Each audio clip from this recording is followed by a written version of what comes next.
Hello! Bon bah écoute, déjà presque une semaine que l'épisode en mode vocal est sorti et ça a l'air de beaucoup plaire. J'ai reçu beaucoup de messages, vous êtes nombreux à avoir voté sur la story Insta, donc je suis contente que ça vous ait plu. Je vous avoue que c'était une idée qui m'est vraiment passée par la tête pendant que j'étais assise au bar. Donc comme quoi des fois... Oups, je me fais attaquer par des moustiques. Oups. Comme quoi des fois les idées elles arrivent quand on s'y attend pas. Donc voilà, ravi que ça vous a plu. Je vais continuer un petit peu, je sais pas. On verra, parce que j'ai peur que ça perde un peu de son charme.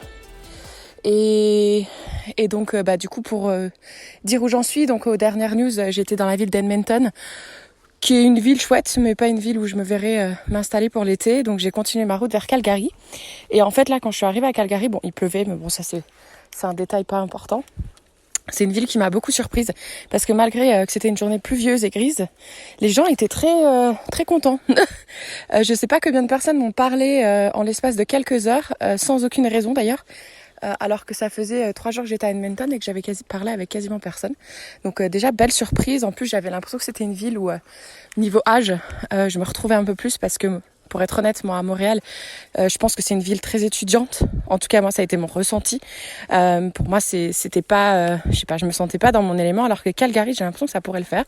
Malheureusement, quand on pense avoir trouvé un endroit, on peut avoir d'autres challenges. Et apparemment, trouver une chambre pour une durée temporaire et qui coûte pas un bras, ça a été un petit peu compliqué. Donc, j'ai essayé de demander à faire des pet sitting, des house sitting, à louer une chambre quelque part, etc. J'ai posté sur les groupes des Français, alors très déçue par le groupe des Français de Calgary, parce qu'il y a des milliers de personnes et j'ai quasiment, la seule réponse que j'ai eue, c'est d'un mec qui me disait d'aller à Montréal, donc c'était pas du tout la question de base.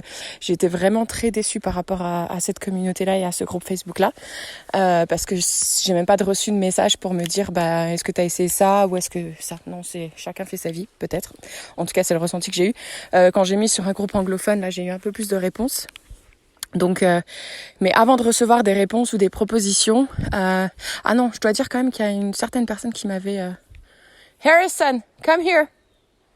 Désolée, je promène un chien, il est en train de se barrer. Harrison. Et donc du coup, il m'avait quand même dit je peux t'aider si tu veux, mais bon. Voilà, finalement, donc j'ai commencé à être un petit peu désespérée. Donc je suis descendue sur Canmore, qui se trouve à 1 heure de Calgary et qui est complètement dans les Rocheuses. Alors Canmore, c'est une ville de dingue. D'ailleurs, je vous ai mis des stories, vous avez vu, c'est absolument fou. Après, c'est très touristique. Je me suis dit que peut-être là-bas... qu'est-ce qu'il a chopé? Harrison!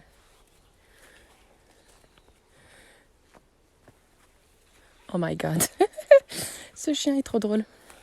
Je me suis dit que je vais peut-être trouver des trucs et bon après je vous avoue quand même que je suis très impatiente parce qu'en fait j'ai pas le temps. Je sais que je vais rester que 6 semaines, donc moi il me faut un truc rapide, un logement rapide, un taf rapide et parce que j'avais envie du coup de faire un petit truc serveuse ou femme de ménage, peu importe, quelque chose qui puisse me rapporter un peu d'argent pour l'été et qui me permet de bouger un peu mon corps et pas être tout le temps derrière l'ordinateur. Bref.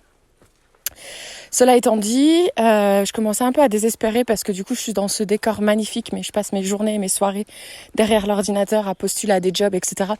À lire des annonces, c'est super chiant, c'est vraiment pas fun. Et d'ailleurs, pour faire aussi un petit point par rapport au fait d'avoir un van où on peut dormir, au Canada c'est pas si simple, je le redis, je crois que je l'ai déjà dit dans l'autre épisode, de faire du wild camping. Donc attention, si c'est un de tes projets en solo, ça peut revenir très cher parce que finalement tu vas devoir louer des trucs. Bref, j'ai contacté une copine qui je sais avait été dans le coin là à un moment donné pour lui demander écoute t'as pas des contacts et Dieu merci Manon, je sais qu'elle écoutera ça. Elle m'a sauvé ma vie, j'ai l'impression autant le jeudi soir j'étais désespérée et le vendredi matin là les choses ont commencé à s'éclaircir pour moi parce que du coup elle m'a donné le nom d'un couple qui propose à des workaway ou LPX, vous les appelez comme vous voulez, de venir vivre avec eux en échange de certaines tâches. Et donc là je suis allée rencontrer ce couple qui se trouve à 20 minutes de Calgary et à 40 minutes des Rocheuses et ils ont un terrain de dingue, c'est absolument magnifique. Donc là je suis en train de promener leur chien. Je suis pas obligée, mais j'ai envie de le faire. Ils demandent pas grand chose en retour parce que moi c'est mon problème avec les workaway. Pour ceux qui connaissent, c'est que je trouve qu'il y en a qui qui en font de l'abus.